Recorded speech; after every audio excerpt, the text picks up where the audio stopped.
ദശകം 14 മൂന്നാമത്തെ ശ്ലോകം.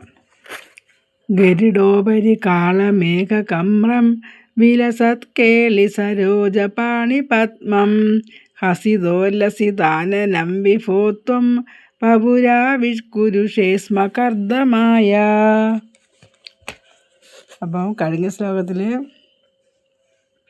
സ്വയംഭൂ മനു വേണ്ട പോലെ തൻ്റെ ഭരണകാലം കഴിച്ചു കൂട്ടി എന്ന് പറഞ്ഞു. അപ്പോൾ ഇതിൽ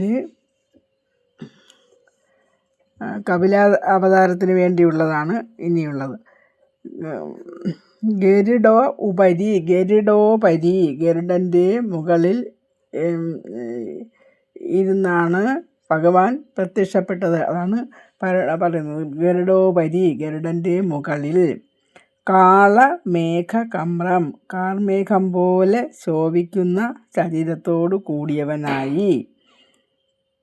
വിലസത്കേളി സരോജം ഒരു കളിത്താമരപ്പൂ പോലുള്ള ആ ഒരു താമരപ്പൂവ്.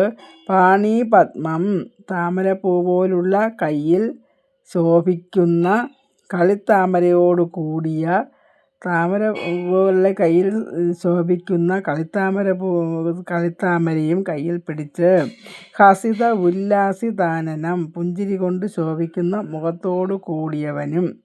വിഭോ സർവവ്യാപിയായ ഭഗവാനെ ഇങ്ങനെയൊക്കെയുള്ള രൂപത്തിൽ വപുഹു ആ ശരീരം ആവിഷ്കുരുഷേസ്മ ആ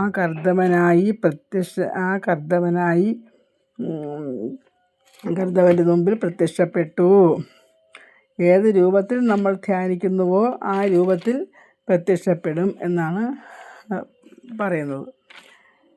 തേ വിഭോ സർവവ്യാപിയായ ഭഗവാനെ ത്വം നിന്തിരുവടി ഗരുഡോപരി കാളമേഘകമ്രം ആ ഗരുഡൻ്റെ പുറത്ത് ശോഭിക്കുന്നതും വിലസത് കേളി സരോജം താമരപ്പൂവ് കയ്യിൽ പിടിച്ചിട്ട്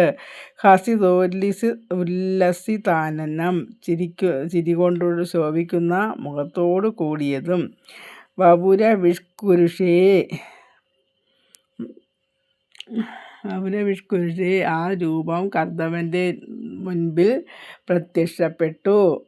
സ്മ കർദ്ദമായ ആ രൂപം കർദ്ദവൻ്റെ മുന്നിൽ പ്രത്യക്ഷപ്പെട്ടു എന്നാണ് ഈ ശ്ലോകത്തിൽ പറയുന്നത്.